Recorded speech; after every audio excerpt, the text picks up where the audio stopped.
થોડા ડિટેલમાં આપ્યા છે અને સાથે એમણે આપણને ખાસ એક ઇન્વિટેશન આપ્યું છે ત્યાં આગળ જોઈન કરવાનું, તો આપણે એમને ચોક્કસથી વધાવી લેવા જોઈએ. બાકી આ કોન્ફરન્સની અંદર આપણે રાજકોટ સરકાર ખરેખર લગભગ આમ કહેવાય કે ઓલમોસ્ટ ના બરાબર છે, આપણે ચોક્કસથી આ ફાયદો ઉઠાવવો જોઈએ.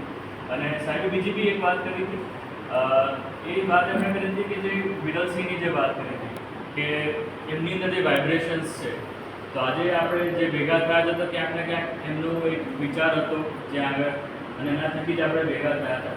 તો મને એના વાત ઉપરથી એક વસ્તુ યાદ આવી કે કદાચ બધાને ખ્યાલ હશે કે નહીં હોય, પણ જો વિરલસિંહનો હમણાં જ એક ઇન્ટરનેશનલ લેવલની એક જે સંસ્થા છે, international business startup and association, entrepreneurs association, તો વાઇસ પ્રેસિડેન્ટ તરીકે એમની હમણાં નિમણૂક થઈ છે. તો ખાલી લોકલી જ આપણે એમના જે પ્રયાસો છે એ નોંધ લેવા જઈએ છીએ. ઇન્ટરનેશનલ લેવલ પર જે ઇન્ડિયા લેવલ ઉપર બી એનો ઓલ ઓવર એમની જે એમના પ્રયત્નો છે એ નોંધ લઈ રહ્યા છે. તો હું વિરલસિંહ આપને કહીશ કે સાહેબ આપણે અને સાહેબ એક કામનું થોડું એક અભિવાદન કરી.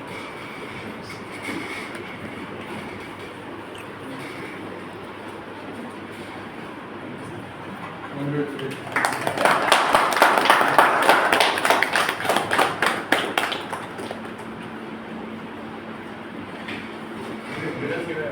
એક જ મિનિટ લઈશ આપણે કહેવા માટે કે જે રીતે આવી અમે ફોરેન ટૂરો લઈ જઈએ એવી વર્ષમાં 2 વાર અમે ઇન્ડસ્ટ્રીયલ વિઝિટ પણ કરાવી.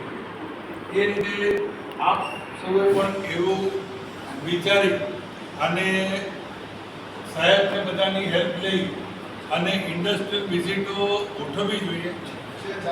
હા, તો એ ઇન્ડસ્ટ્રીયલ વિઝિટમાં એક દિવસની અંદર 2-3 કોઈ પણ એરિયામાં સારી જુદી જુદી ઇન્ડસ્ટ્રીઝ વિઝિટ કરો તો તમને ખ્યાલ આવે કે આજે ઉદ્યોગ કઈ તરફ જઈ રહ્યું છે, કેવી સગવડ સ્ટાફને આપવામાં આવે છે, કેવી ટાઈપના મશીનોથી ઉત્પાદન થઈ રહ્યું છે, માણસનો જે પહેલાં ઇન્ડસ્ટ્રીમાં આટલી બધી એક્સપર્ટાઇઝ નહીં હતી, તો જે વર્કિંગ એંગલ છે, એટલે વર્કિંગ એંગલથી માહિતી માંડીને કે બધા ફેક્ટરો કંટ્રોલ કરવામાં આવે છે એની બધાની જાણકારી તમને થાય અને ફાઇનલ પ્રોડક્ટની ક્વોલિટી કેવી હોય છે એ બધી વસ્તુ.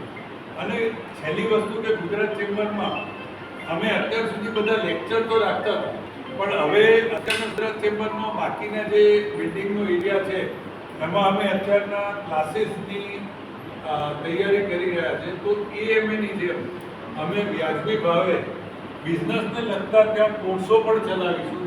તો આપમાંથી કોઈને રસ હોય તો એવા કોર્સમાં જોઈન કરશો તો તમને ઘણી બધી વસ્તુ ધંધાને લગતી ટ્રેનિંગ મળશે. તો એ પર્ટિક્યુલર ધંધો જો તમે કરવા માંગતા હશો તો તમે બીજા કરતા વન અપ હશો.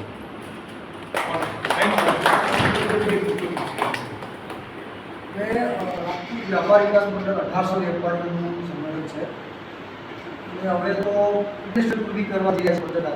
હું કદાચ કહી શકું છું વડીલનો આશીર્વાદ લઈને, પણ અમે નાના વ્યાપારો નથી ભૂલતા એમએસએમઈમાં. અમે લગભગ 15 જેટલી એમએસએમઈ બહેનોને જે બિઝનેસ કરે છે એને સ્ટેજ ઉપર મોટા સ્ટેજ પર સન્માનિત કર્યું.